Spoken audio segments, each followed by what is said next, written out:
Bismillahirrahmanirrahim. Assalamualaikum.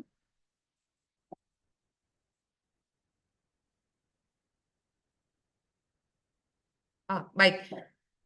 Mohon para eh, yang hadir di ruangan Zoom ini mahasiswa untuk on kamera agar kegiatan bisa lebih fokus dan terpusat kepada pemateri. Mohon adik-adik.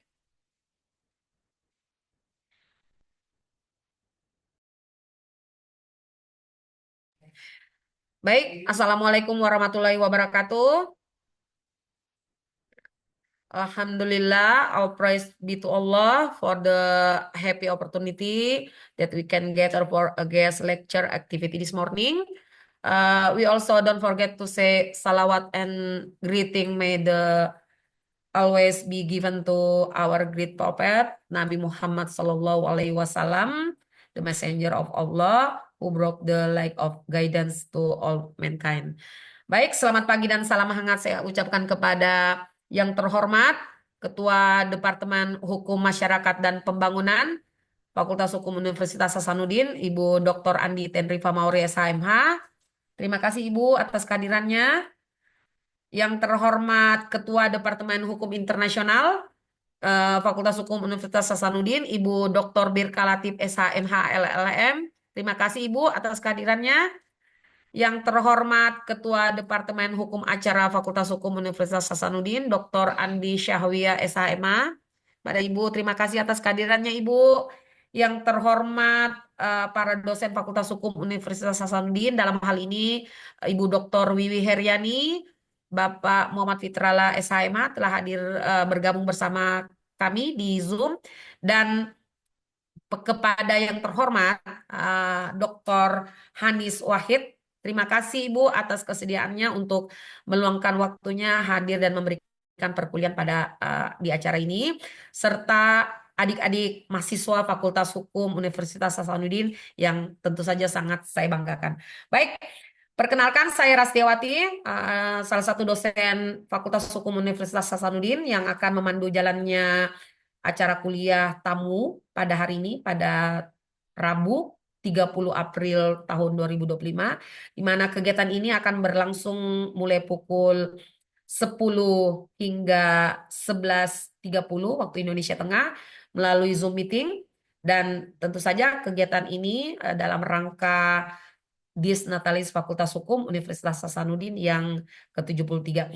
Baik, kegiatan ini akan diawali dalam beberapa sesi. Yang pertama adalah pembukaan, yang kedua adalah sesi kuliah tamu langsung dari Dr. Hanis Wahid, yang ketiga adalah sesi diskusi dan tanya jawab, dan tentu saja pada kegiatan terakhir adalah bentuk penutupan.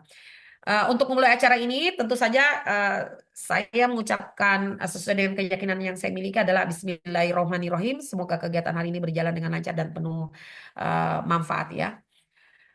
Baik, pada sesi utama kita akan masuk pada guest lecture, di mana tema pertemuan hari ini adalah Medical Negligence Law in Malaysia, yang akan disampaikan oleh narasumber kita yaitu Dr. Hanis Wahid, senior lecturer dari Universiti Utara Malaysia.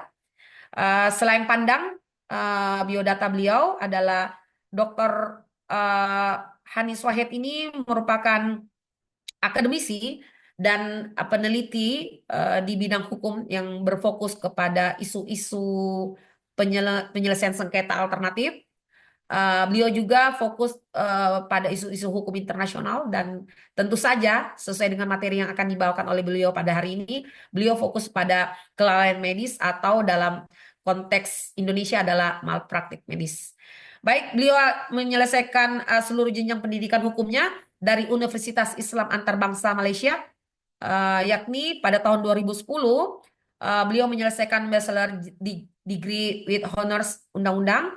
Pada tahun 2012 beliau menyelesaikan master undang-undangnya, dan pada 2019 beliau menyelesaikan PhD undang-undang.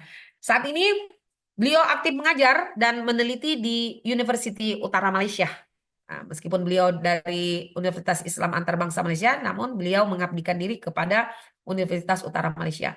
Baik, Beliau telah menerbitkan tentu saja berbagai macam jurnal ilmiah dan tentu beliau sudah menerima berbagai macam penghargaan sebagaimana yang kita bisa lihat di dalam CV beliau, di mana kontribusi beliau di bidang akademik dan riset hukum banyak sekali yang bisa saya sampaikan sedikit di antara puluhan prestasi beliau yaitu kategori penyelidikan atau penyelidik umum UUM 2002 University.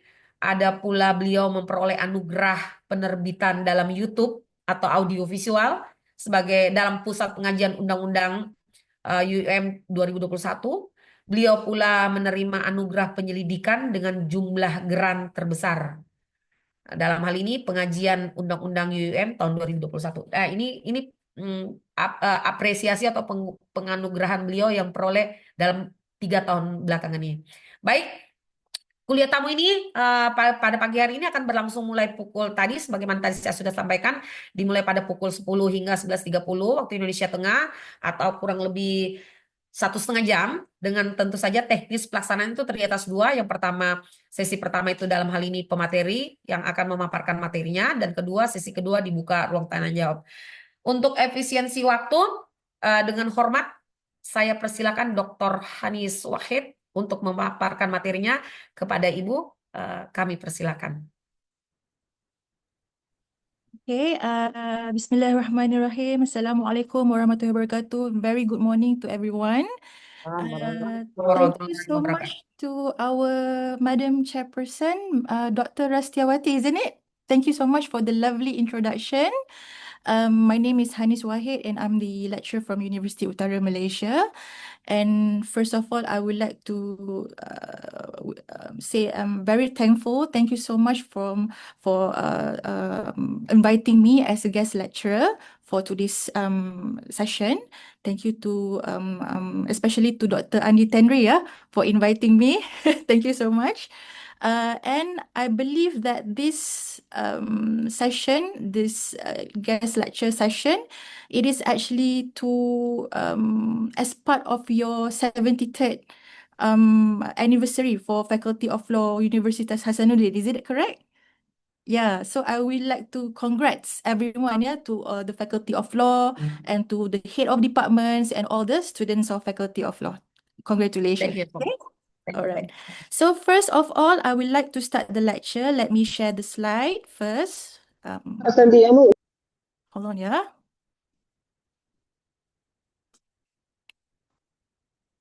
Okay, can everyone see the slide? Okay. All right. Okay. Now, as mentioned by the chairperson, the topic for this lecture is relating to medical negligence law in Malaysia. And in fact, if we talk about medical negligence, it's actually has been a very significant concern. Not only in Malaysia, not only in Malaysia, not only in Indonesia, but it's actually a very significant concern whole world, in the whole world. It is not a new phenomena, and it involves what we call when healthcare providers, including medical doctors, including medical staff, when they fail to act according to the required standard of care. Okay, and their breach or their failure to act according to the standard of care, it resulted to injuries happen to their patient. So this is what we call medical negligence. This is basically medical negligence, yeah. And if you look at the position in Malaysia, because the topic itself is discussing about medical negligence law in Malaysia. In Malaysia itself, there are lots of reported medical negligence cases. Ada banyak cases di Malaysia, case medical negligence di Malaysia. And because of the because of the numbers, the high numbers of medical negligence cases in Malaysia, it seems like we need to have better framework for the that govern the medical negligence cases in Malaysia itself. So for today's lecture, I will divide the lecture into two parts. Yeah, the first one is relating to the law itself, where I will be explaining the medical negligence law in Malaysia, and the second part I will be discussing the relevant cases, especially the latest cases of medical negligence in Malaysia. Okay, all right. So let us look at the first part. The first part here. Hold on, yeah. Okay, the first part. All right. I believe that when we talk about medical negligence, I believe that the law is quite different from Malaysia and Indonesia, because in Malaysia, especially relating to tort matters, law of torts, yeah, we refer to common law, because in Malaysia we don't have specific statute that governs tort matters. We only have one statute, which is called Defamation Act, that governs defamation matters. That's all. But for tort matters, basically we are referring to common law, especially we are referring to cases and also the rules of equity. But I believe the position in Indonesia will be different. I think because I believe that in Indonesia you have civil code and also criminal code that governs medical negligence law in your country. But I believe that even though there's specific law in Indonesia, I believe that in Indonesia as well, you also refer to the same requirements in proving medical negligence. Okay. So, as I mentioned, in Malaysia, if we are talking about medical negligence cases, we refer to common law. We refer to the common law position, yeah, because we are common law countries. So I will touch a little bit on the historical part on why Malaysia we apply common law. Okay, because previously, because in Malaysia, before the coming of the British, because we've been colonized before, yeah, by the British. Before the coming of the British, in Malaysia we have customary law. Including we have Islamic law, for example, we have Chinese customary law, Indian customary law, all this law, they are the law that governs people at that time. Okay. For example, we have Islamic law, we have what we call Hukum Kanun Melaka.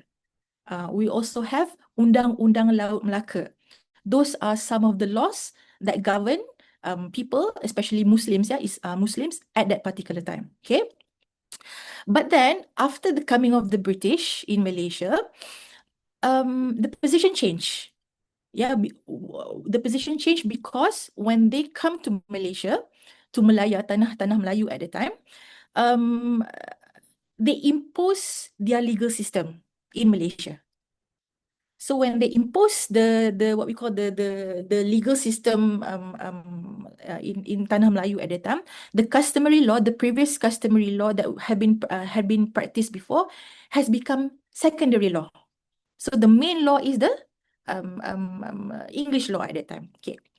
And then gradually after that, we are applying the common law. Yeah? And then after that, by virtue of the Civil Law Act 1956, especially Section 3 of the Civil Law Act 1956, in Malaysia, currently, the position is that we can apply common law, i.e. we can refer to English law, if there is lacuna or gaps in our own law.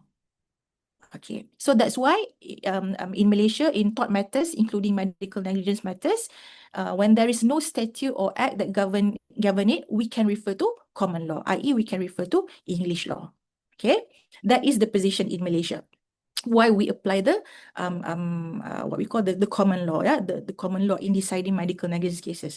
And I believe in Indonesia, like what I mentioned, maybe you have the Indonesian Civil Code and also the criminal code, yeah, that governs all this medical negligence matter. Okay, so that is on the historical part. Now back to discussion on medical negligence. Okay, that is previously that's the historical part.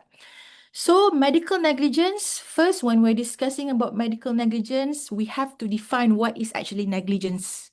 What is meant by negligence? Okay. As all of you can see, all of you students can see from the slide here, I've given the two definition of negligence as stated by Winfield and Jolowicz in the textbook, the Law of Tort textbook. Here, the definition of negligence is a breach of a legal duty to take care, which result in damage undesired by the defendant to plaintiff. So it means that it involving breach of legal duty to take care, with the result that damage is caused to the claimant. Okay, this is the first definition.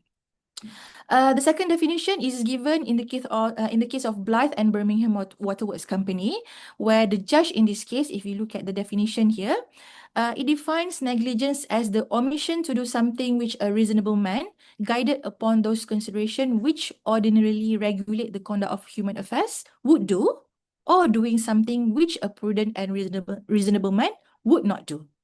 So those two are the definition of negligence. Okay. Based on all of these two definitions I've given, we can take the gist from all the definition. We can take the important elements in proving medical negligence cases. So in order for you to succeed in bringing cases under negligence, including under medical negligence, you have to prove certain elements. Okay, you have to prove certain elements. The first one is that you have to prove that there is a duty of care. Okay, you have to prove, you as a plaintiff, as the one who brings the case to the court, you have to prove to the court that there is element of duty of care. You have to prove that the defendant owe you a duty of care. Okay. Number two, you have to prove that there is a breach of that duty of care. So the first one, you have to prove that the defendant owe a duty of care towards the plaintiff. Second, you have to prove that there is breach of that duty of care, meaning you have to prove that the defendant acted contrary to the standard of care required of him. Number three, you have to prove that the damage itself or the injuries itself, it must be resulting from the breach itself. Number three. And number four, you need to prove that the damage or the injury itself, it is not too remote. Okay, so ini adalah keempat-empat elemen yang perlu kita buktikan dalam negligence cases, including medical negligence cases. Alright. So if we refer to all these elements into if we apply into medical negligence cases, so it means that the plaintiff, i.e. the claimant, who is usually the victim who suffered injury, he needs to prove to the court that the doctor, the one who commit the negligence, owes a duty of care towards him and then breached that duty of care, and because of that breach, it resulted into the injury that he suffered. That the injury that he suffered must not be too remote. So these are all the four elements that need to be proven. Okay. All right. Okay. Now let us look at the first element, which is proving the existence of a duty of care. Like what I've mentioned, if we talk about duty of care, basically it means legal obligation. It is legal obligation of one person to another person. So a defendant, who usually a doctor or medical practitioners, they will only liable if he owes a duty of care towards the plaintiff. And then it is important for the court to decide the existence of a duty of care itself. How the court will decide it? The court will decide it by applying few tests. Which we can say there are few tests in order to determine the existence of a duty of care, which include what we call the neighbor test, by virtue of the case of Donoghue and Stevenson. And also we have ANS test, and we also have what we call the Caparo test. So these are the three tests that is used in order to determine the existence of a duty of care, right? And in fact, if you look at different articles in Malaysia, kalau anda semua baca articles berkaitan dengan cases negligence di Malaysia, ada perbincangan yang panjang, long discussion about all these tests. So the discussion itself is very lengthy. Perbincangan yang panjang berkaitan dengan perkembangan kesemua tes-tes ini But then in Malaysia currently, in deciding the existence of a duty of care, we use the third test, which is what we call the Caparo test. Okay, the Caparo test.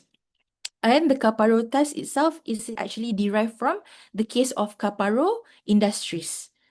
So we refer to the case of Kaparo Industries in deciding the existence of a duty of care bagi membuktikan bahawa terdapatnya duty of care di pihak defendant. Alright? Okay. The next question that you might ask is, if in Malaysia in proving the existence of a duty of care, we refer to the Kaparo test. So what are the elements that need to be proven in order for us to prove the existence of a duty of care? So that is the question. The answer is, by virtue of the case of Kaparo Industries, the Kaparo test itself, there will be three important elements that the court will take into consideration in deciding whether there is a duty of care on the part of the defendant or not. So what are the elements? First, we have reasonably forcibility. Okay, forcibility. It means that the court will look at the first element, which is forcibility. It means that the court will look at whether the defendant knows that if he does something or if he fails to do some action, it will cause injuries to the plaintiff. So this is the first element, which is forcibility, as stated under Caparo case. The second element that the court will take into consideration is what we call proximity. We have forcibility, we have proximity.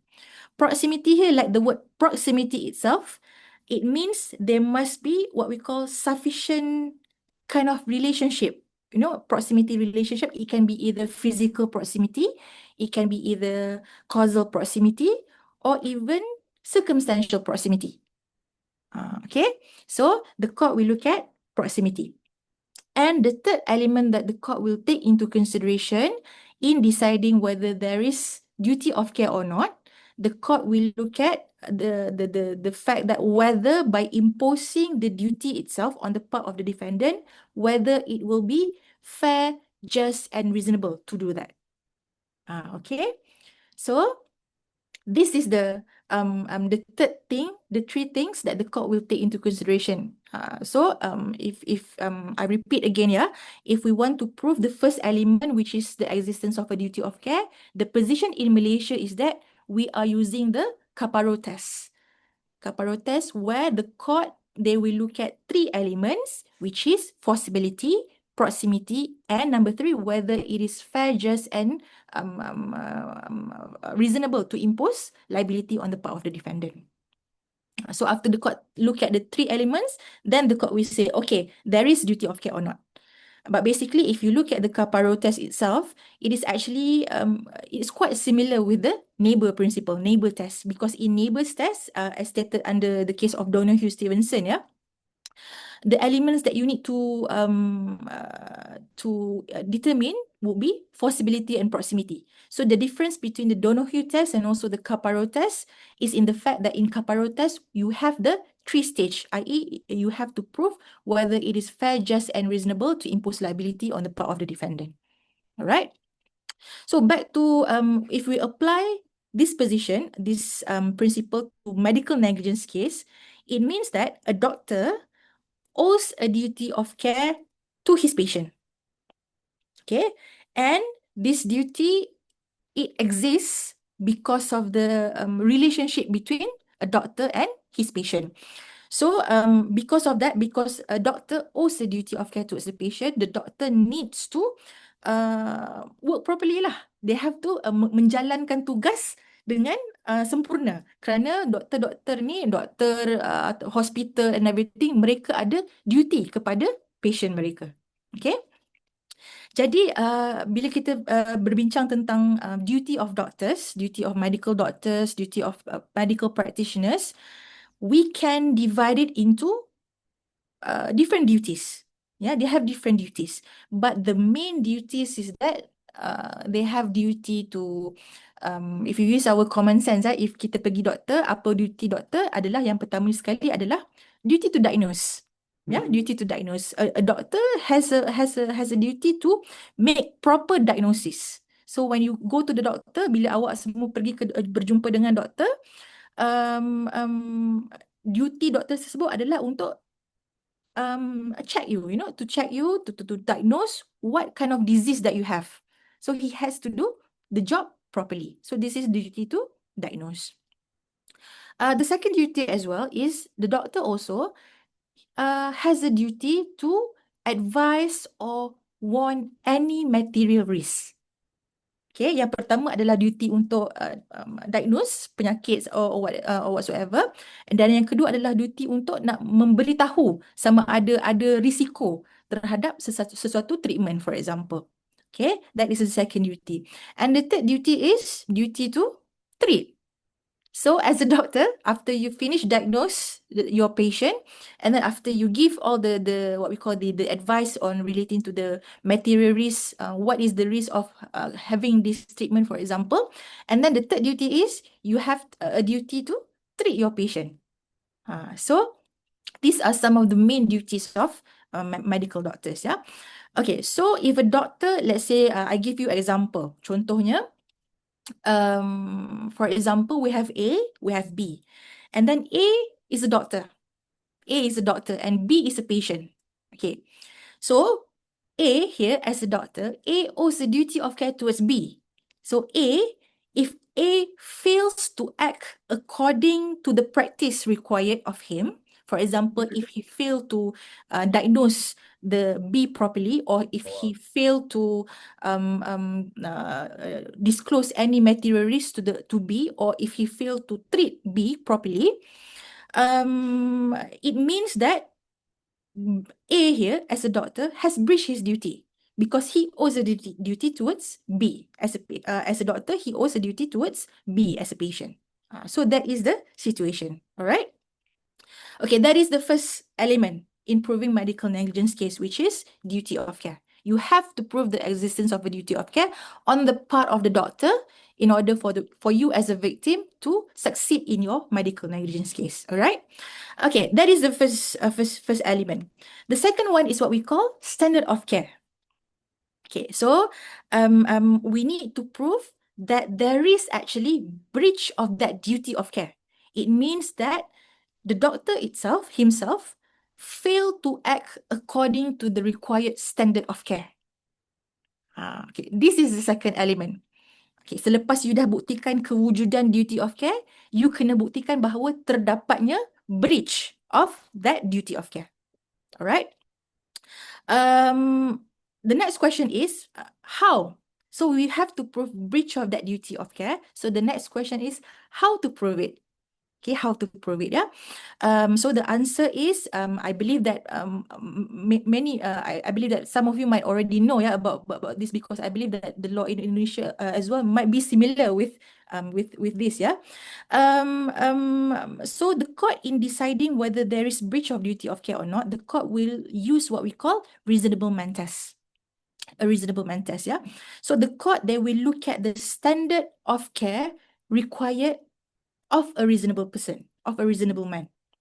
So it means that the court, they will look at what a reasonable man would do if he is put in the same situation as the person involved in the case itself. Okay, so in deciding this, the court also will look at few factors. For example, the court will look at the activities of the person, and as well as the profession of the defendant itself. Yeah, in deciding whether there is a breach of duty of care or not. Okay. So, if we look at the standard of care required of a medical doctors,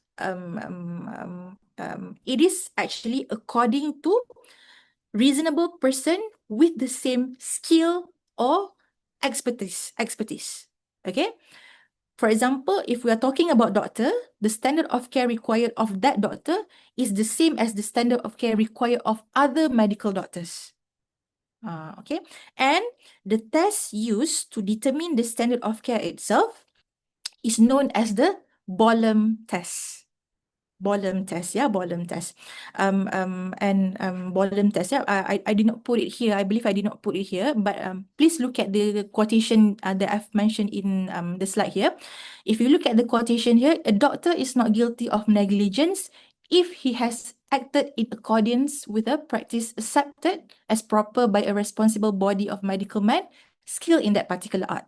Putting it the other way around, a doctor is not negligent if he is acting in accordance with such practice merely because there is a body of opinion that takes a contrary view. Okay. So this is what we call in when we talk about proving the what we call the breach of duty of care, i.e. proving the standard of care, we use the test that is known as Bolam test. So what happened in Bolam test? Okay, this case is very interesting, Bolam case, because it based on the case of Bolam. Very interesting case because in this case, if you read the facts of this case itself, the plaintiff in this case suffered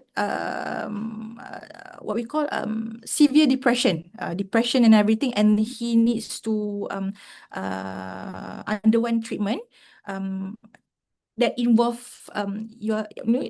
electroshock therapy, electroshock therapy.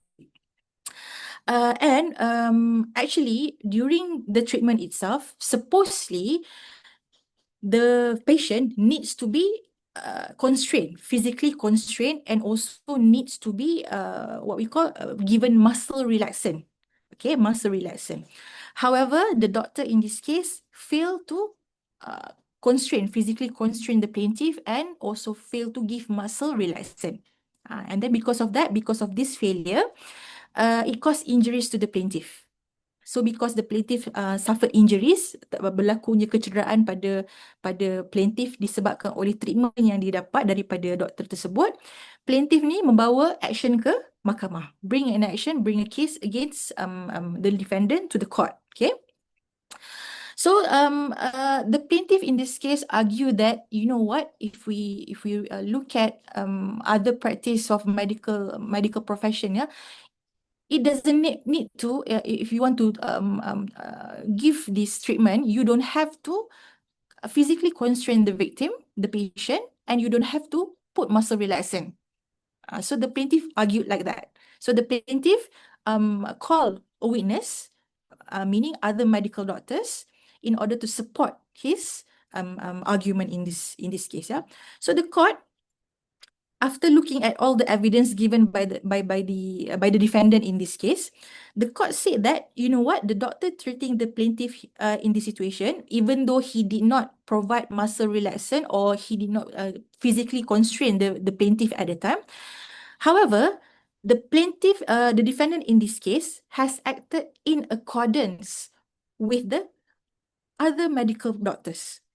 Why? Because other medical doctors testified that, yeah, we don't have to give muscle relaxant and everything.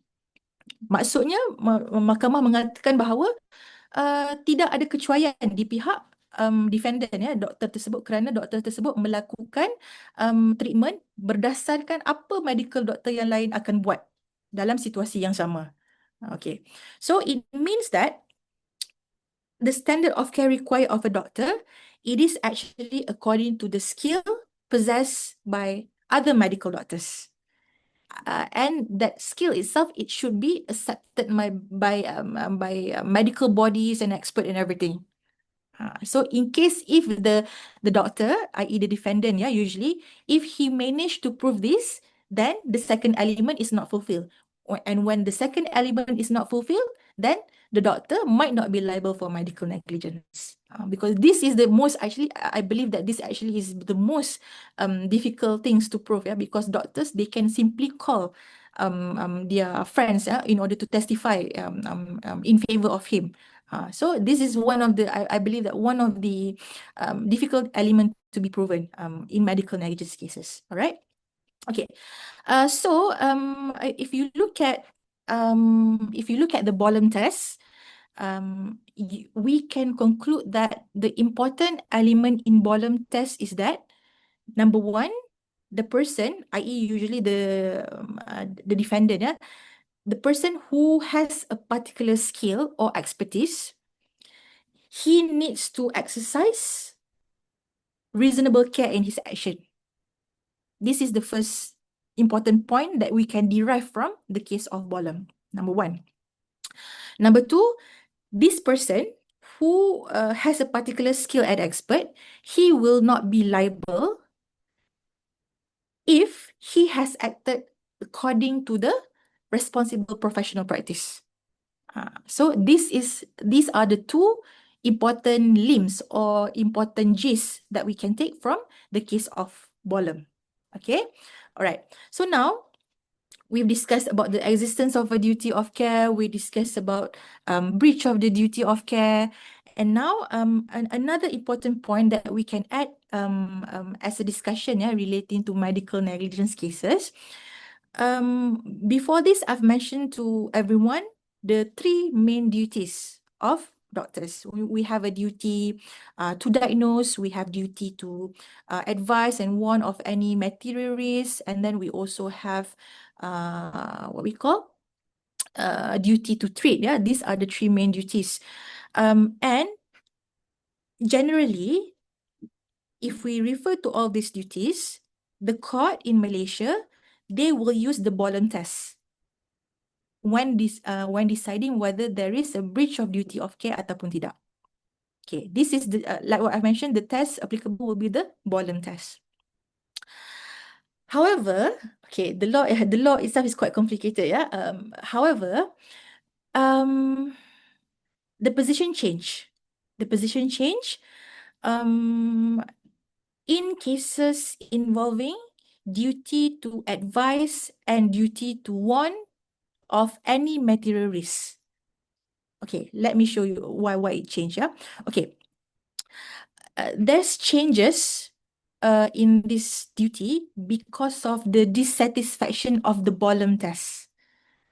Dissatisfaction under the Bolam test, because if we think again, if we use the Bolam test, it will be very difficult for the plaintiff, i.e. the claimant, i.e. the victim, to win the case. Why is it difficult? Can any one of you think about why it is difficult to win the case if we use the Bolam test itself? Okay, why it is difficult? Because uh, when we use the Bolam test, it is difficult for plaintiff to prove the case against the doctor. It is very difficult because the defendant, the test itself, the Bolam test itself, it is very favorable to doctors. Why the test is favorable to doctors? Because the doctor, i.e. the defendant, in most cases, they can, like what I've mentioned, they can simply call another doctor to testify in his favor. So once there is a doctor that testify that the treatment given or the or what we call, or the diagnosis made is everything is correct, nothing wrong with that, then the court will based on the evidence given by the witness, and the court will decide that the defendant is not liable. So it seems like the court, they will rely on the evidence given by the defendant, yeah, by statement given by other doctors in favor of the defendant in deciding whether there is breach of duty of care ataupun tidak. So because of the dissatisfaction and because of the criticism of the Bolam test itself, there is one case, the case of Sidaway. Okay, the case of Sidaway, where in this case, if you look at the case of Sidaway here, the court did apply the Bolam test in deciding whether there is breach of duty of care or not. Okay, the court did refer to Bolam test. However, if you read the case of Sidaway, one of the judges here, I forgot the name of the judge, but one of the judge gave dissenting judgment. Okay, gave dissenting judgment relating to the application of the Bolam test, because the one of the judge said that in cases involving duty to advise or warn of any material risk, it needs to be decided by the court. It needs to be decided by the court, not according to the opinion given by other medical experts or other medical opinions or bodies. So in other words, we can say that this judge who gave the dissenting judgment, he said that, you know what, in matter relating to proving the breach of duty of care, in this situation, the court will decide it without having to rely 100% to the expert opinion, medical opinion given by the witness and everything. Okay? So it means that the evidence and all the testimony given by the defendant's witnesses, it is actually not conclusive and it is subject to the examination by the court.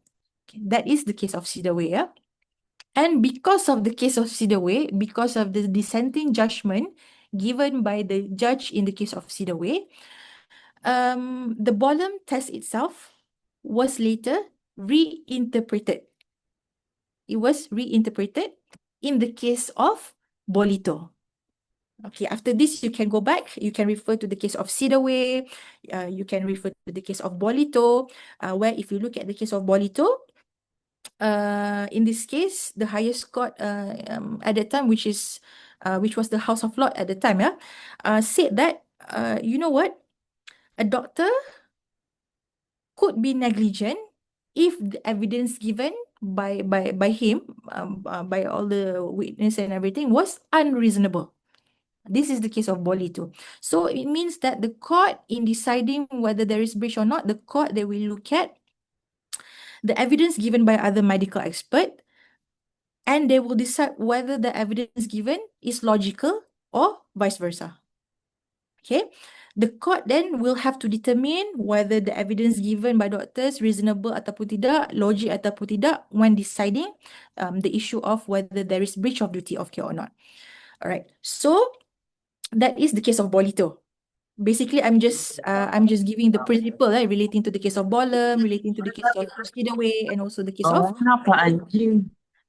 and then okay, and then after that, if you look at the another case, this is an Australian case, the case of Rogers against Whitaker.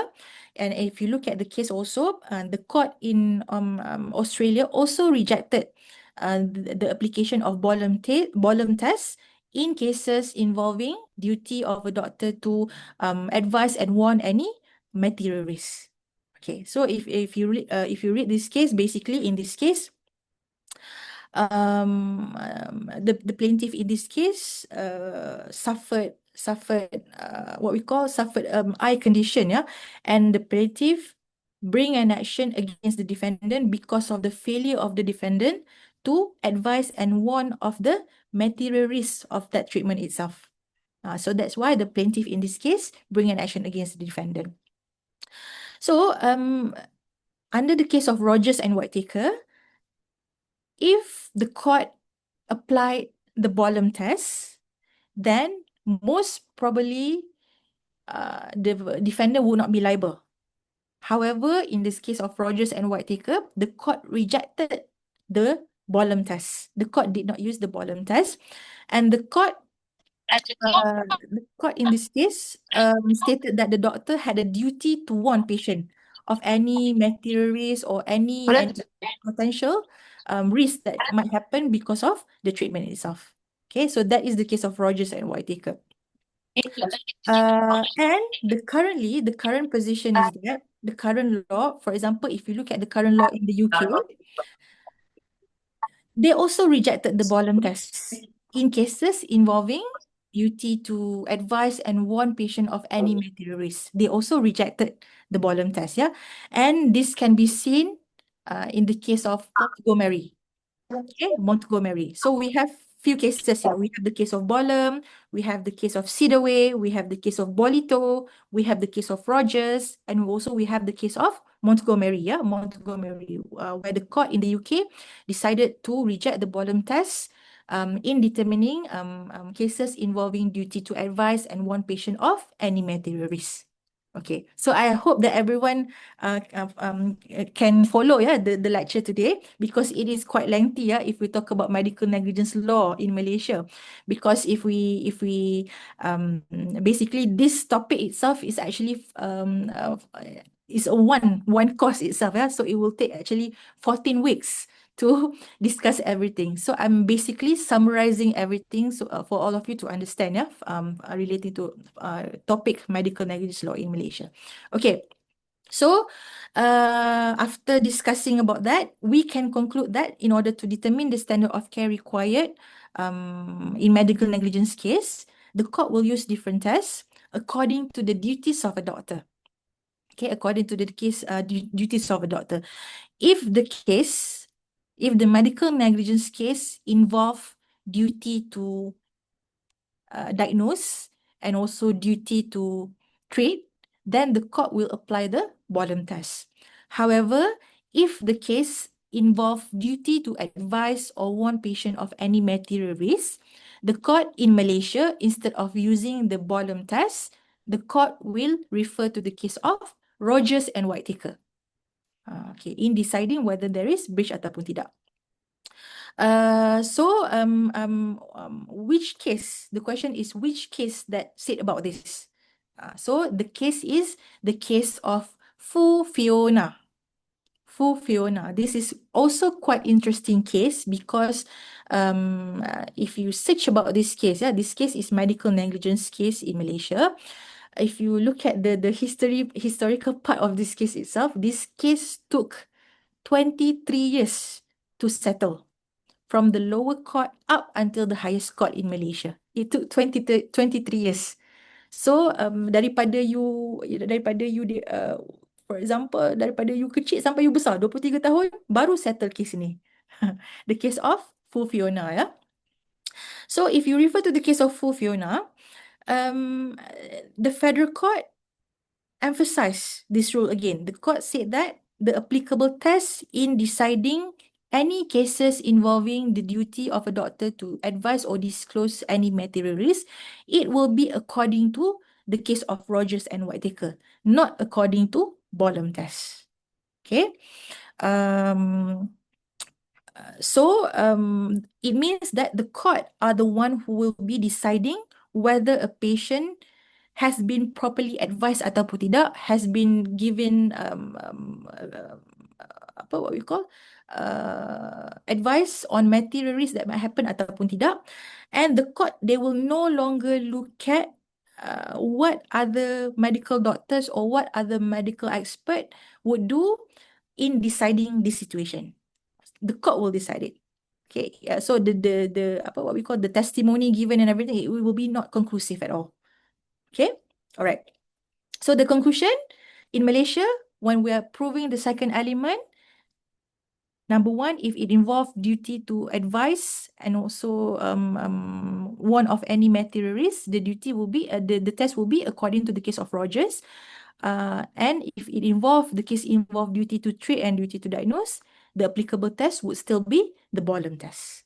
Okay, all right. So that is the second element. That is the second element. So we have the existence of a duty of care. We have proving the breach of that duty of care. And then the third one is, hold on, yeah. The third one is causation. Causation, okay, causation. There are two kinds of causation. We have factual causation and we also have legal causation. Okay, so when we talk about factual causation, it actually involves proving some sort of connection, physical connection between the negligent act itself and also the injury. Okay, the negligent act and the injury. So it means that the plaintiff, i.e. the victim, usually the victim, he must show that the conduct of the defendant is actually the effective cause, okay, or the reason why the injury happened or why the damage happened to the plaintiff. So proving the factual causation here. So the burden to prove this is actually on the plaintiff. So the plaintiff needs to show that, you know what, I suffered injury and this injury happened because of the defendant's negligence. Okay, this is factual causation, yeah. So to decide this issue as well, to decide the issue of whether that damage or whether that injury happened because of that breach of the duty, in Malaysia, we apply a test that is known as the but-for test. The but-for test. Okay. This test is used to determine what is the operative cause, what is the main cause of that injury. What is the main cause of the injury? And the burden is on the what we call the plaintiff lah to prove to the court, yeah, that is the burden on him, yeah. That is factual causation. And we also have what we call legal causation. So in legal causation, the plaintiff needs to prove to the court that the damage that he suffered or the injury that he suffered, it is not too remote. It is not too remote. So it means that the injury, it must be possible. It must be possible by the defendant. Or it means that a defendant will only be liable if it is possible that his conduct will cause some injury to the plaintiff. Okay? And in proving this legal causation, for factual causation, we use the test known as but-for test. And in proving the legal causation, we also have different tests. For example, we have the direct consequence test, and also we have reasonable foresight test. But in Malaysia, we apply the reasonable foresight test. Okay, reasonable foresight test, where under this test itself, the plaintiff actually they need to prove that the kind of injury ataupun the kind of damage that he suffered is reasonable, is possible. And this is irrespective of the manner how it happened, or it's irrespective of the extent of injuries itself. Doesn't matter. What the thing that the plaintiff needs to prove is that the damage itself is possible. Okay. Example of cases, ada banyak cases yang membincangkan tentang legal causation. For example, ada cases berkaitan dengan there's one case, the name of this case is Government of Malaysia against Jumat Mahmud. Okay, this case is also very very popular case in Malaysia, Government of Malaysia against Jumat Mahmud, and other cases as well. Okay, so for the third point here, we can conclude that a plaintiff, i.e. the patient, when they are bringing medical negligence case in Malaysia, he needs to prove all these elements. Number one, the victim, the patient who suffered injuries, he needs to prove the existence of a duty of care on the part of the defendant, i.e. on the part of the medical providers. Number one. Number two, the plaintiff, i.e. the victim, needs to prove that there is a breach of duty on the part of the defendant, i.e. by proving that the defendant acted contrary to the standard of care required of him. Number two. And number three, the plaintiff needs to prove to the court that because of the breach itself, it does cause injury to himself. And number three, the plaintiff as well needs to prove that the damage itself or the injury that he suffered, it is not too remote. It must be forcible. So the plaintiff needs to prove that the defendant must foresee that if he acted contrary to the duty required of him, it will cause injury to the plaintiff. So those are the what we call four elements that you need to prove. So if someone asks you, okay, so in Malaysia, what happened if a medical negligence case is brought to to the court? You can answer that. Okay, in Malaysia, we are basing on common law, and we have to prove all these elements in order to prove the case to the court. So the victim, if you are a patient who suffered injuries, you can bring the case to the court by filing the case to the civil court. Okay, so that is the law parts. Okay, the law parts, yeah, relating to medical negligence cases. That is the law part. So now we will look at the second part. Second part, which is discussion about cases.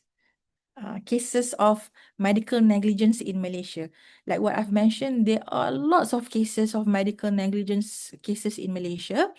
And in fact, if you refer to the reports and everything, you will see that the number of medical negligence cases in Malaysia continue to increase from year to year. It continue to increase, yeah.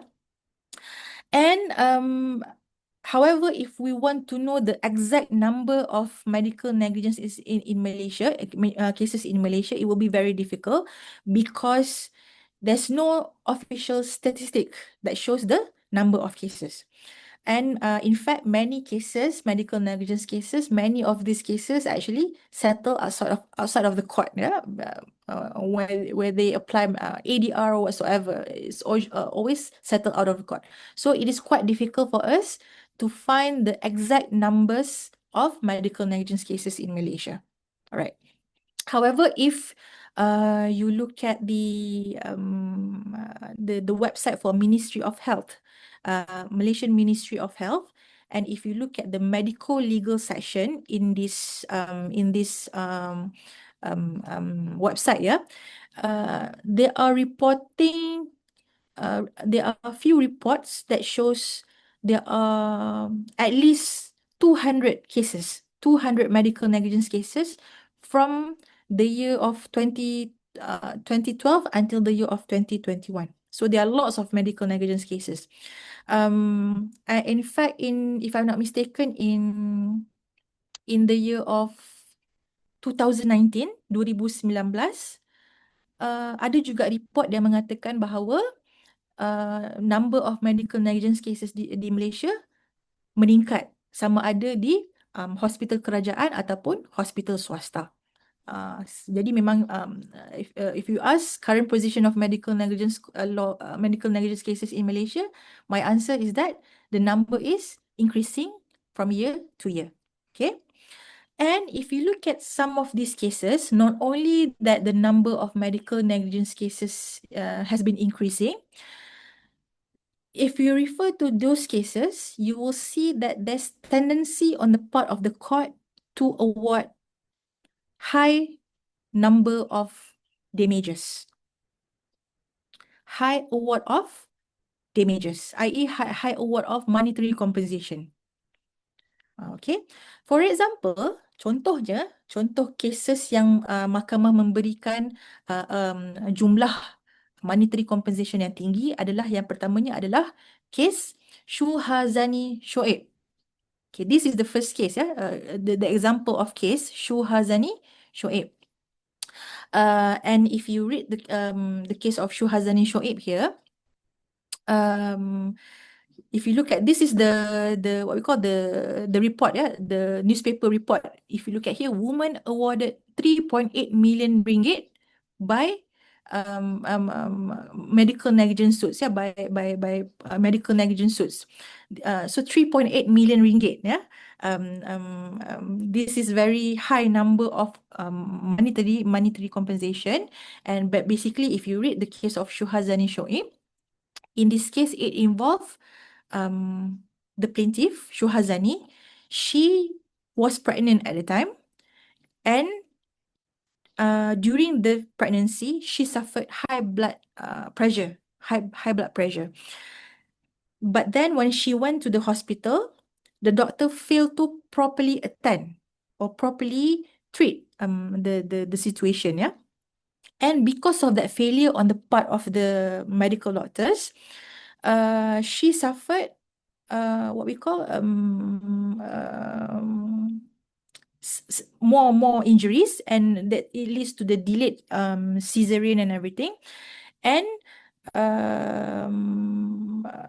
causing the baby to pass away in her womb. Jadi bayi tersebut mati di dalam rahim plaintiff, ya, dalam kes ini disebabkan oleh the delay on the part of the hospital in giving the treatment to Syuhazani. Okay. So after that, and because of that, Syuhazani as well, she suffered kidney failure. She suffered brain bleeding. Yeah, very serious injury in this case. She suffered very serious injuries, and she completely bedridden. She completely bedridden. She disabled, became disabled just because of the high blood pressure that she suffered during her pregnancy, and because of the delay of getting the treatment from the medical hospital, from the hospital itself. So the case was brought to the court against the hospital. And if you look at the court in this case held in favor of the plaintiff, and the court awarded 3.8 million ringgit to Shuhazani. So this case actually it is still on appeal because the hospital, the government hospital, made an appeal in order to reduce the amount of damages because the amount of damage itself is very high, 3.8 million ringgit. It's very high. Okay, so they appeal on the amount of damages. So this is the first case.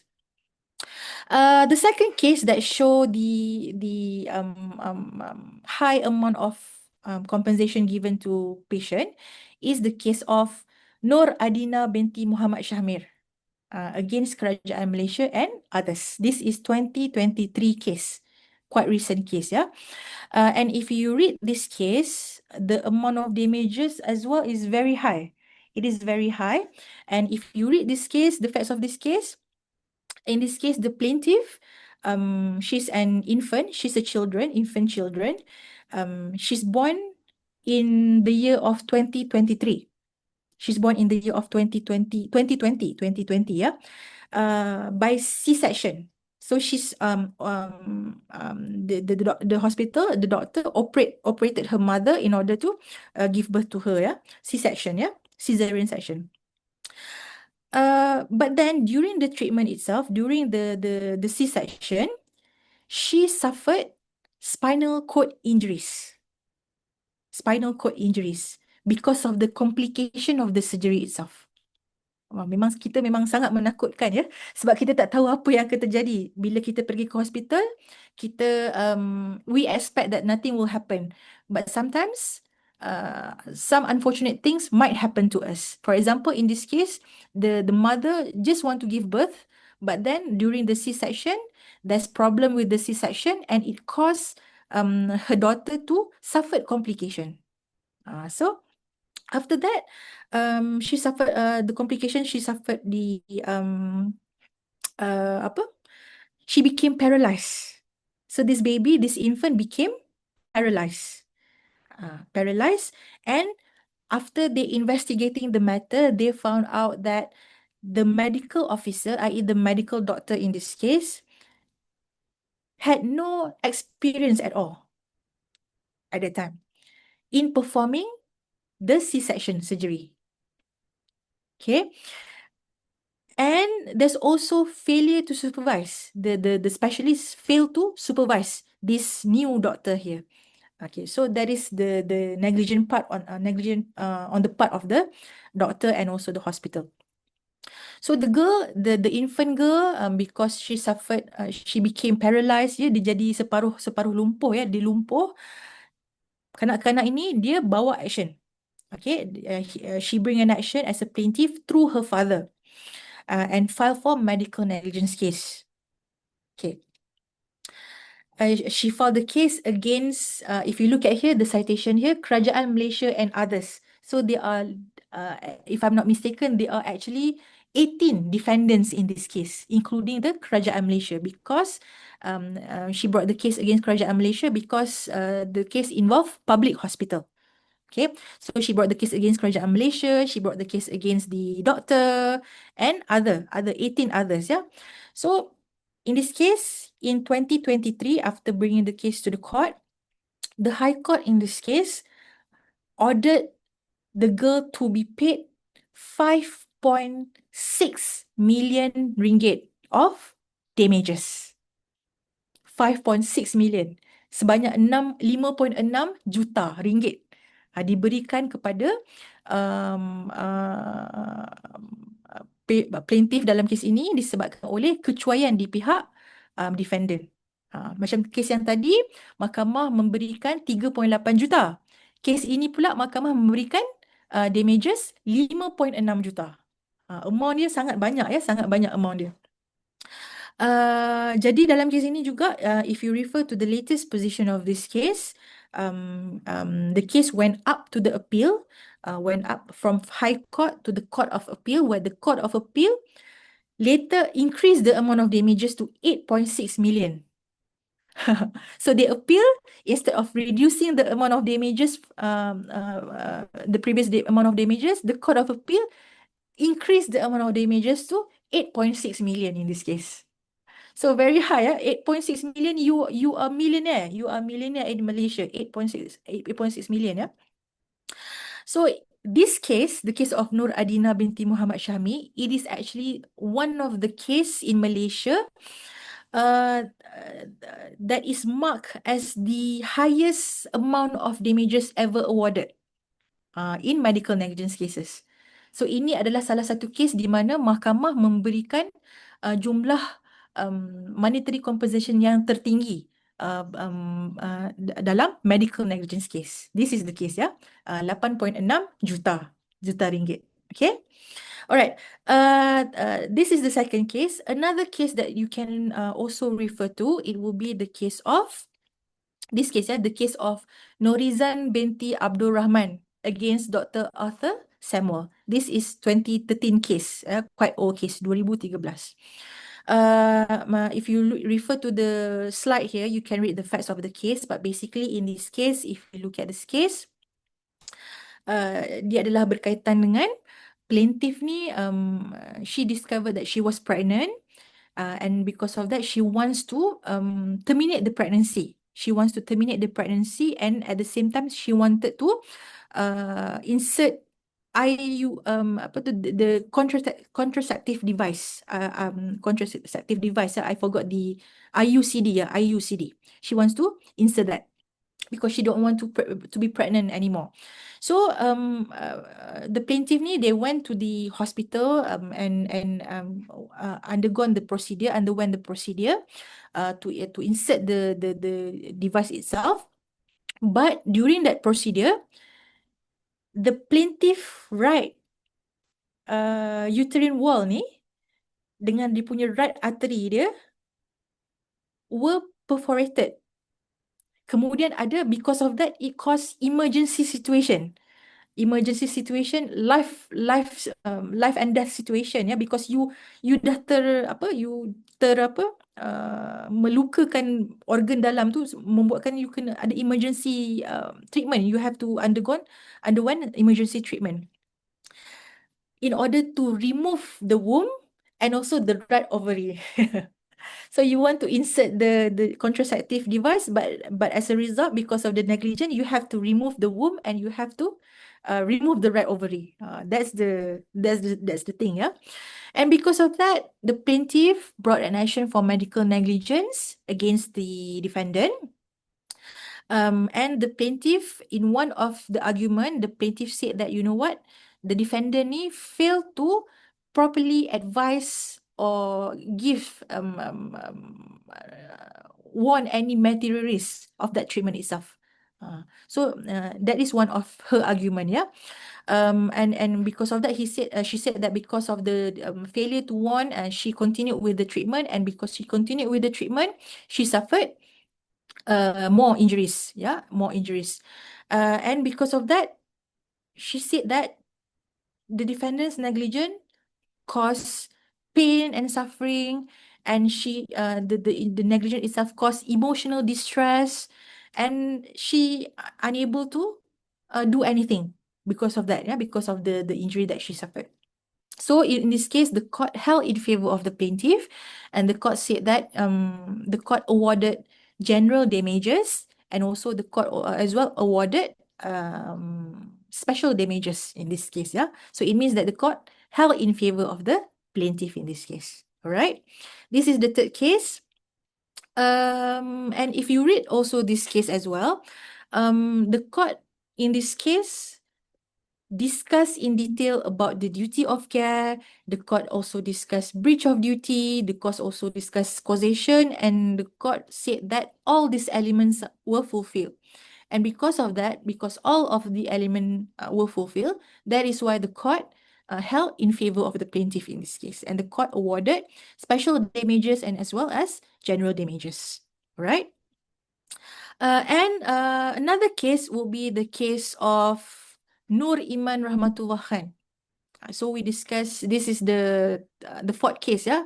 for medical negligence case, quite recent. This is 2023 case, where if you read this case, basically the facts of this case, in this case, the plaintiff brought an action against private hospital and one of its doctors dalam kes ini ya, because of the injuries that she suffered because of the PDCT procedure. And she argued that there's negligence in the performance of the procedure. Okay, and if you look at this case, if you look at the issues, these are some of the issues that were being discussed in this case, and the judgment here. If you look at the judgment, the court in this case dismissed the plaintiff's claim against the first defendant. Okay, why? Because the court said that there's no evidence or no reason to find that the first defendant liable for the failure of the second defendant. So the court said that, you know what, they dismissed the claim against the first defendant, but the court allowed the plaintiff claims against the second defendant, because the court said that the doctor was liable for failing to advise the plaintiff on any material risk or any benefits or any complication that might happen because of that PDCT procedures just now. So the court dismissed the claim against the first defendant, but allowed the claim against the second defendant. So this is the case, the fourth case, the case of Nur Iman Rahmatullah. And then we also have another case, which is the case of Nur Arisa Naura. This is also 2023 case, quite recent case. But basically, if you read this case, in this case, basically, the second plaintiff in this case, she has high risk of pregnancies, high risk pregnancies, and she's supposed to have C-section. She's supposed to have C-section because of the high risk. And then there's a date given for the C-section treatment, C-section surgery.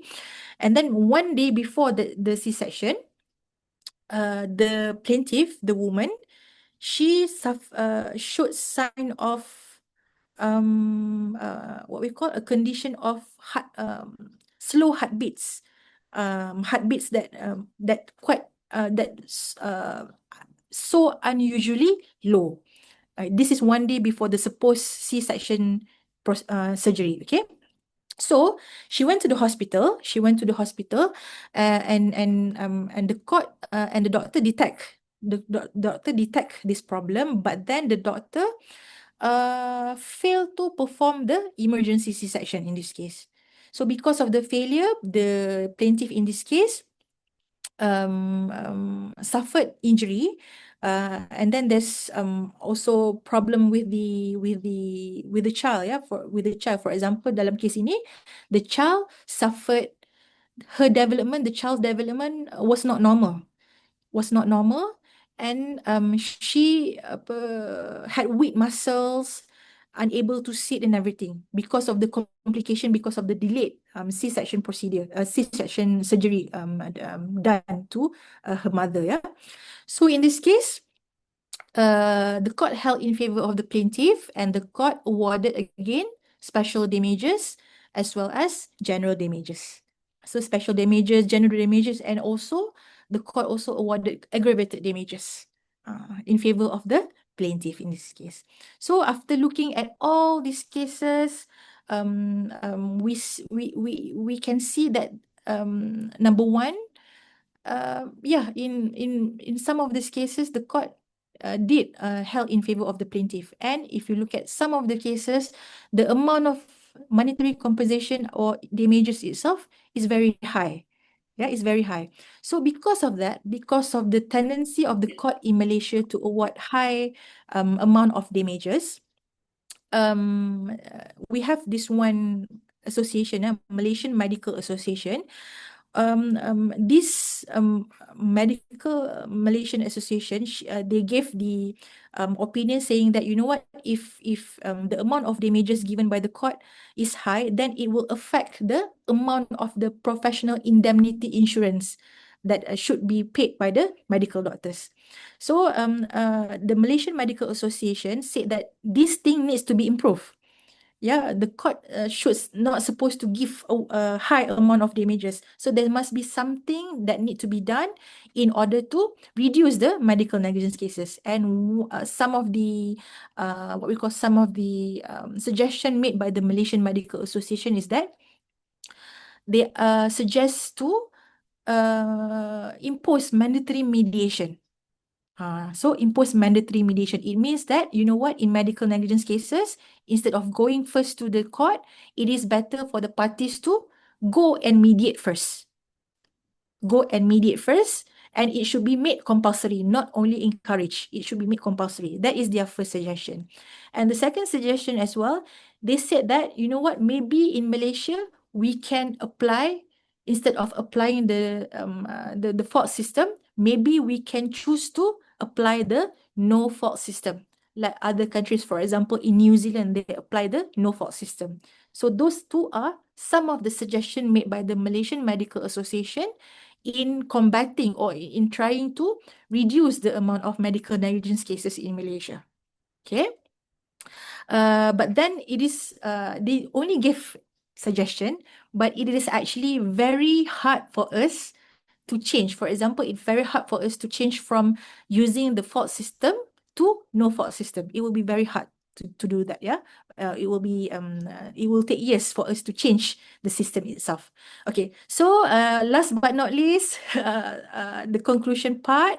So after discussing everything, after discussing the two parts, the first part which is relating to law, and after discussing the cases, we can conclude that, you know what, in the law in Malaysia, you need to prove the four elements in order for you to succeed in medical negligence cases. And then, if we thinking about cases in Malaysia, the number of cases is increasing from year to year, and they actually supposed to be what we call further amendment or further suggestion made in order to decrease the number of medical negligence cases in Malaysia. So, I think that's all from me. Because I have to stop at 11:30. Yeah. So I stop at 11:30. I hope that everyone, especially all the students, understand and can benefits from the lecture. Thank you so much, everyone. Assalamualaikum. Thank you. Assalamualaikum warahmatullahi wabarakatuh. Baik, terima kasih Ibu Dr. Hanis atas pemaparan materinya yang sangat luar biasa. Selanjutnya kita akan masuk di sesi diskusi dan tanya jawab. Saya berikan kesempatan 3 orang terlebih dahulu untuk mengajukan pertanyaan. Tentu saja yang terkait dengan materi medical negligence law in Malaysia yang telah kita simak bersama tadi. Kepada peserta, dipersilakan untuk mengajukan pertanyaan melalui kolom chat atau raise hand. Silakan bagi yang ingin bertanya, menyebutkan nama terlebih dahulu. Baik, Bapak Dr. Kadarudin, kepada Bapak kami persilakan untuk mengajukan pertanyaan. Bapak Dr. Kadarudin. Thank you, Ibu Rastiawati, the Honorable, our guest lecturer, Professor Hanis Wahid. Very interesting issues about Malaysian legal system of medical negligence, and especially some of the cases that have been explained in the presentation earlier. I have two questions about the issues. The first one, does the Malaysian legal system provide equal access to justice for victims of medical negligence, given the high cost of litigation and long time to resolve cases? And the second one, to what extent can the Malaysian Medical Commission and the Ministry of Health Malaysia act as an effective oversight mechanism for cases of medical negligence? Thank you.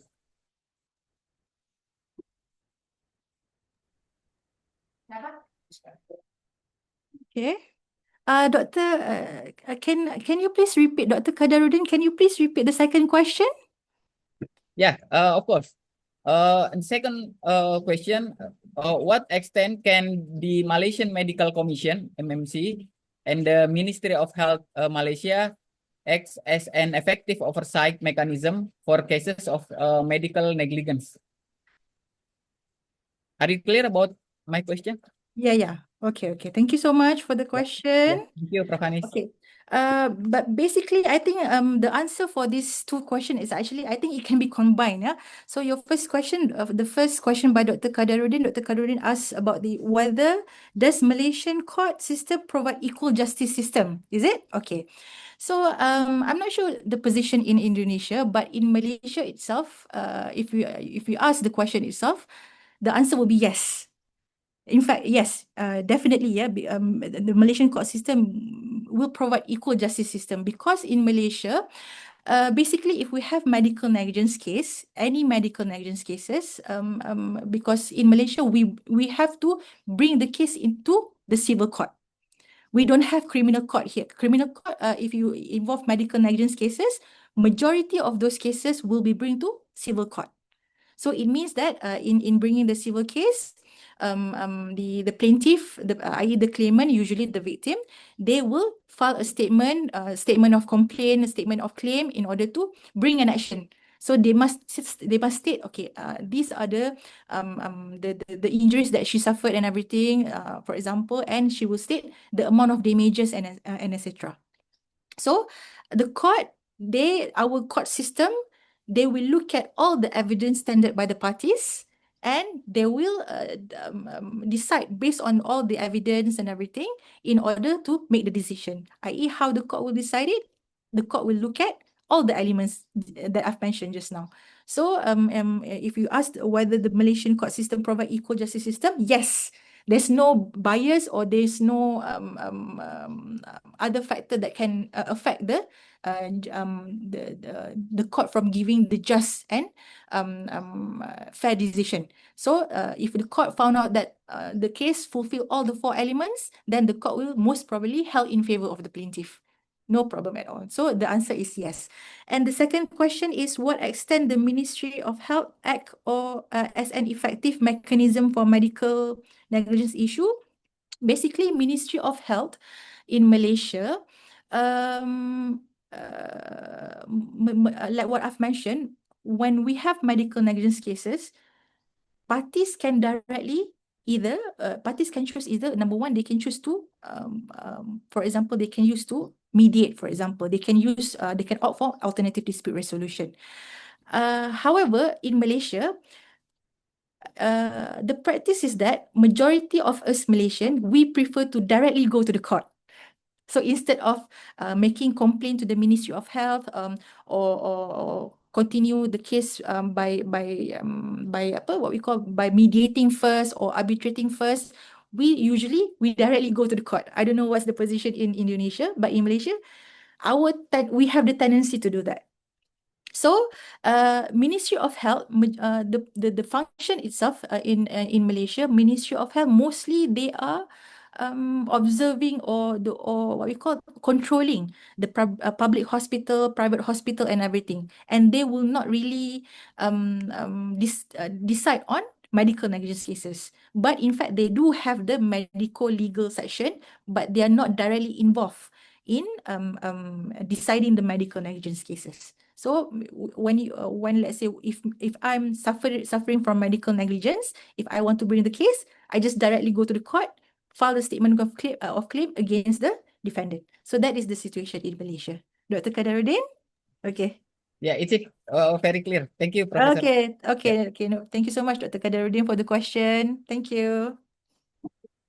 Baik, selanjutnya kita berikan kesempatan kepada adik Adel Zen Philadelphia untuk memberikan pertanyaan kepada Ibu Dr. Hanis. Silakan kepada Adel. Thank you for the presentation from Prof. Hanis. I am interested in this medical violation case because in Makassar, there are many beauty clinics that are open and many offer discounts on facial treatments. What I want to ask is if a beauty clinic not only provides facial treatments, but also performs facial surgery. Can such actions be punished if they occur in Malaysia? Thank you, Prof. Can you repeat the question again? I'm not very clear with the question. Repeat Adel? again. Adele, can you repeat the question? What I want to ask is if a beauty clinic not only provides facial treatments but also performs facial surgery, can Okay. such actions be punished if they occur in Malaysia? Okay, facial surgery. You mean facial surgery? Or you mean Yes, facial? facial surgery. Okay, oh, so you mean kedai-kedai kedai-kedai yang memberikan khidmat macam makeup semua tu ke? Macam mana? Yang memberikan facial surgery maksudnya?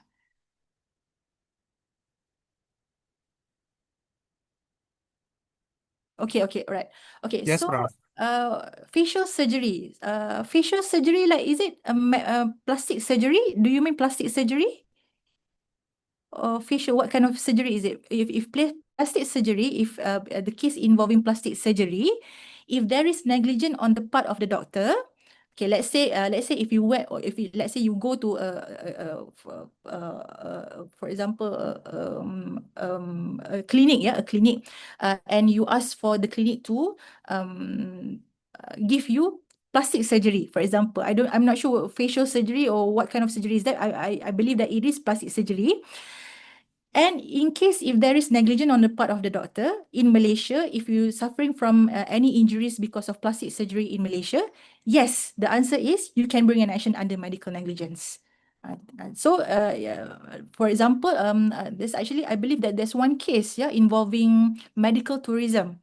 There's one Australian patient who come to Malaysia in order to get plastic surgery, because Malaysia is one of the country for medical tourism where tourists come to Malaysia in order to get medical treatment. Yeah, so this one patient from Australia, he came to Malaysia in order to get plastic surgery, and he suffered injuries. He suffered injuries in this case, and because of that, he bring an action for medical negligence. So the answer for your question is plastic surgery, facial surgery. Yeah, if you suffer injury, then you can bring an action under medical negligence in Malaysia. Is that okay, Adil, Zain? Is that okay? Is that answering your question? Thank you, Prof. Okay, all right. Welcome. Baik, ada pertanyaan selanjutnya dari adik-adik? Oh, baik. Terima kasih, Saudara Abda Al-Zahrani. Dipersilakan deh untuk memberikan pertanyaan. Okay, thank you for the time to given to me. My name is Abda Al-Zahrani Sakila. I read one of the techniques for solving medical negligence cases of stroke non-litigation. I'm particularly interested in medication or EDR. My question is, can mediation or alternative dispute resolution or EDR be a more efficient and equitable solution to handle medical negligence dispute in Malaysia? Thank Okay. you. Thank you so much, Abda. That's a very good question. So basically, you're asking about the application of ADR in the form of mediation, arbitration in settling cases involving medical negligence. That is a very good question. The answer is yes, definitely. That will be the better solution for the victims. Like what I've mentioned during the lecture just now, I've mentioned that, you know what, in Malaysia, there are lots of medical negligence cases. And in fact, there are backlog of cases in Malaysia. Ada banyak jumlah kes medical negligence di Malaysia yang direkodkan, ya. Dan macam apa yang saya cakapkan tadi, one of the suggestion made in trying to resolve or to decrease the number of medical negligence cases in Malaysia is, one of the suggestion is to apply any alternative dispute resolution methods. So we can either apply mediation, we can ask parties to negotiate first, ask party to involve in arbitration. In fact, in Malaysia, we have lots of organization, private organization that provides the alternative dispute resolution services. For example, they provide mediation services, arbitration services, and etc. So that is definitely one of the good suggestion in order to decrease the amount of medical negligence cases in Malaysia. But that is the point. Yeah. However, like what I've mentioned, you need to bear in mind, yeah, that the current tendency is that when we're bringing the case to the court, we do have what we call court annex mediation. So if you are bringing the medical negligence case to the court, we have court annex mediation. So it means that the court will ask parties to try at least to mediate first. This is what we call court annex mediation, yeah. To mediate first, before continuing with the trial, with the trial of the case itself. So that is one of the solution in order to decrease by applying court annex mediation.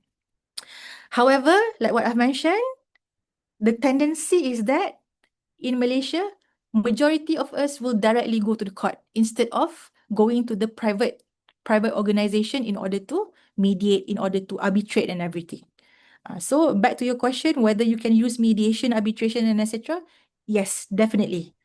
So it depends on how we enforce the use of ADR itself, whether we can make it mandatory for parties or we can stay with the current position where we do have the court annex mediation during the case settlement itself, during the case the management of the case itself. So that is the answer.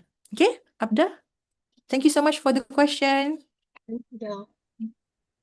Baik, dengan ketersediaan waktu yang cukup terbatas, pertanyaan dari Saudara Abda menjadi pertanyaan terakhir dalam ruang tanya jawab dan diskusi. Baik, hadirin sekalian, demikian rangkaian kegiatan kuliah tamu kita hari ini. Semoga ilmu yang disampaikan oleh Dr. Hanis ini bisa menjadi bekal ilmu bagi kita semua, khususnya dalam memahami aspek hukum kesehatan lintas negara. Ya, kami ucapkan terima kasih kepada narasumber kita, Dr. Hanis Wahid, yang telah berkenan berbagi ilmu kepada kita semua. Sebagai bentuk apresiasi atas kesediaan Ibu Dr. Hanis untuk memberikan kuliah, Fakultas Hukum Universitas Hasanuddin akan menyerahkan piagam penghargaan sebagai narasumber dalam kuliah tamu yang bertema Medical Negligence Law in Malaysia sebagai secara simbol di room Zoom ini. Kepada host Pak Alif bisa menampilkan piagam penghargaan untuk Dr. Hanis.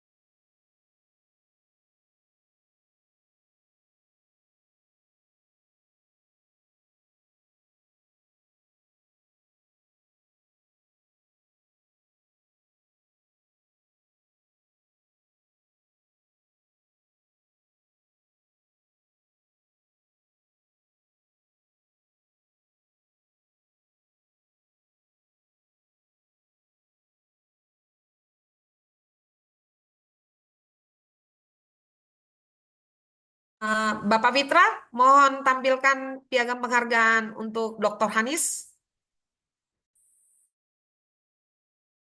Tapi Bu, Pak Alif yang punya filenya Bu.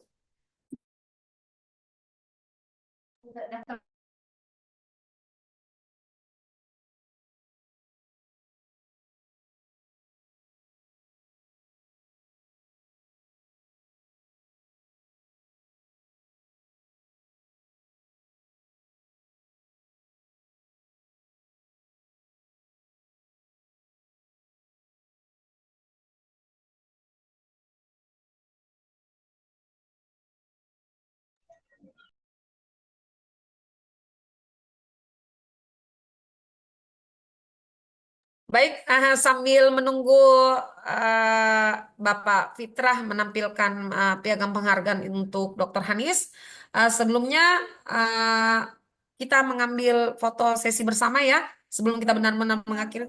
Oh, baik, baik, mohon maaf. Berikut kami berikan penghargaan atas kesediaan Ibu Dr. Hanis Wahid untuk memberikan materi kuliah kepada kami pagi hari ini. Piagam penghargaan, Ibu, dengan hormat dan penuh kebanggaan kami serahkan kepada Ibu. Piagam penghargaannya, terima kasih Ibu Dr. Hanis. Baik, Sebelum benar-benar berakhir kegiatan kuliah tamu kita hari ini, kita mengundang untuk seluruh peserta mengaktifkan kameranya untuk foto bersama, tentu saja secara virtual dengan Dr. Hanis untuk dokumentasi dan kenang-kenangan kegiatan hari ini. Adik-adik, mohon diaktifkan semua kameranya.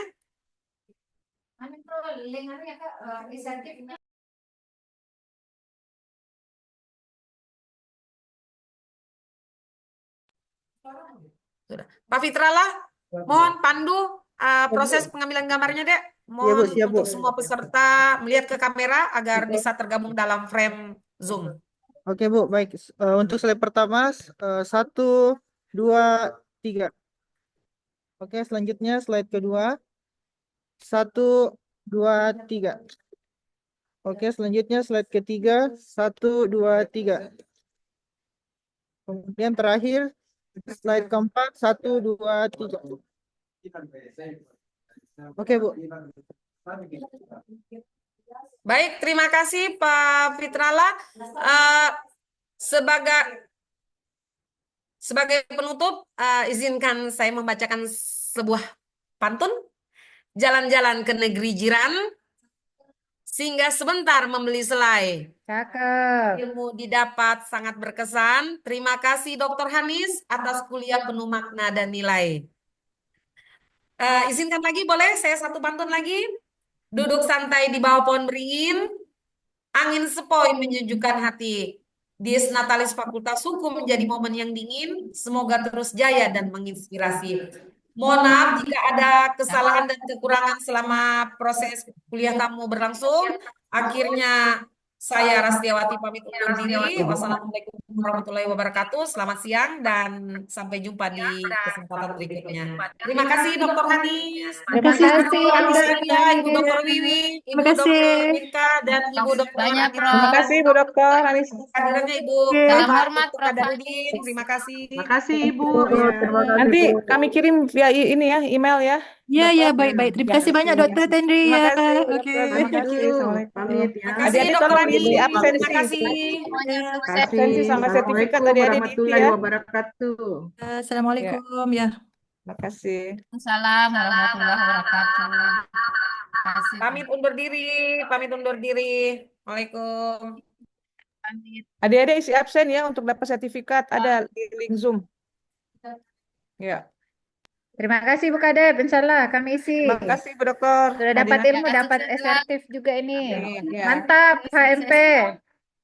Selalu Departemen